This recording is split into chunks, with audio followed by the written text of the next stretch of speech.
So మేము fresh up అయి కిందికైతే దిగాము. ఫుల్ ఎండ కొడుతుంది. చుట్టుపక్కలన్నీ కూడా హోటల్స్ అనమాట. ఇలా స్ట్రైట్గా రోడ్ పైకి నడుచుకుంటూ వెళ్తే మనకు 4వ దక్షిణ గోపురం కనిపిస్తుంది. సో ఇక్కడ మనకి ఈ ద్వారం నుంచే మనకి 4వ దక్షిణ గోపురం వైపు ఎంట్రీ అన్నమాట. మనం ఇలా లోపలికి నడుచుకుంటూ వెళ్తే మొత్తం షాప్స్ కనిపిస్తుంటాయి. ఇప్పుడైతే చాలా తక్కువ మంది ఉన్నారు. మా దర్శనం తర్వాత బయటకు వచ్చి చూస్తే మాత్రం ఫుల్ జనాలు ఉన్నారు. ఇలా మనం కొంచెం స్ట్రైట్గా నడుచుకుంటూ వెళ్ళి లెఫ్ట్ తీసుకుంటే మనకు అన్ని కూడా ఫ్రీ వాష్రూమ్స్ అన్నమాట. ఫ్రీగా యూజ్ చేసుకోవచ్చు, ఉచితంగా స్నానాలు చేయొచ్చు. ఎవరైనా హోటల్స్లో స్టే చేయలేము అనుకునే వాళ్ళు ఇక్కడ స్టే చేయొచ్చు అనమాట. అండ్ అలాగే లాకర్స్ కూడా అవైలబుల్ ఉన్నాయి. ఇక్కడే ఫోన్లు పెట్టేసి లోపల మనం టికెట్స్ తీసుకోవాలి. ప్రసాదం కౌంటర్స్ కూడా ఇక్కడే ఉంటాయి. దేవుడి దర్శనం టికెట్స్ విషయానికి వస్తే రాహుకేతు పూజ టికెట్ తీసుకున్న వాళ్ళు సపరేట్గా మళ్ళీ టికెట్ తీసుకొని అవసరం లేదు. రాహుకేతు పూజ అయిన తర్వాత డైరెక్ట్గా మిమ్మల్ని దర్శనానికి పంపిస్తారు. రాహుకేతు పూజ టికెట్లు వచ్చేసి 500 నుంచి 5000 వరకు కూడా ఉన్నాయి.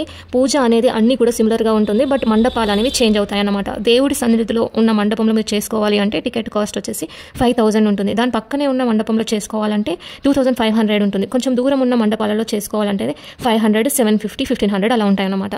పూజకు కావాల్సిన సామాను కిట్టు మొత్తం టికెట్తో పాటు వాళ్ళే ప్రొవైడ్ చేస్తారు. ఆ కిట్టులో ఏమేమి ఉంటాయంటే బ్లాక్ క్లాత్, రెడ్ క్లాత్, తెల్ల మినుములు, నల్ల మినుములు, వెండి రాహుకేతు విగ్రహాలు, తమలపాకు, వక్కలు, కుంకుమ, పసుపు ఉంటాయి. నేను ఇవన్నీ కూడా వీడియో తీయలేదు, ఎందుకంటే లోపలికి వెళ్లే ముందు లాకర్లో మొబైల్స్ పెట్టి వెళ్ళాం కాబట్టి. రాహుకేతు పూజ అనేది 365 days ఎనీ టైం జరుగుతూనే ఉంటుంది. పూజ అనేది మనకి 45 minutes అలా ఉంటుందన్నమాట. ఇంకా రాహుకాలంలో చేసుకుంటే బెటర్ అని చెప్తుంటారు. సో పూజ కంప్లీట్ అయిన తర్వాత దేవుని దర్శనం చేసుకున్నాక అక్కడే ఆ విగ్రహాలను మీ చుట్టూ 3 సార్లు తిప్పుకున్న తర్వాత అక్కడే ఉన్న పక్కన హుండీలో వేయమని చెప్తారు. మాది పూజ అయిపోయింది. దర్శనం కూడా చాలా బాగా జరిగింది. అండ్ ఇక్కడ చూపిస్తున్న మెట్లు వచ్చేసి భక్త ప్రహ్లాద టెంపుల్కి దారి అన్నమాట. కొండపైన ఉంటుంది. ఈవినింగ్ టైంలో వెళ్ళండి. ఇప్పుడు వెళ్తే మాత్రం కాళ్ళు చాలా కాలుతాయి. దాదాపు 300 మెట్లు అలా ఉంటాయంట. సో పైకి ఎక్కినప్పుడు మనకి శ్రీకాళహస్తి సిటీ వ్యూ మొత్తం కనిపిస్తుందంట. చాలా బాగుంటుంది. మేమైతే వెళ్ళలేదు.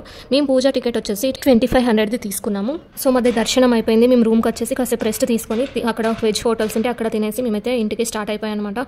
ఇది మా Srikalahasti journey. Hope you like this video.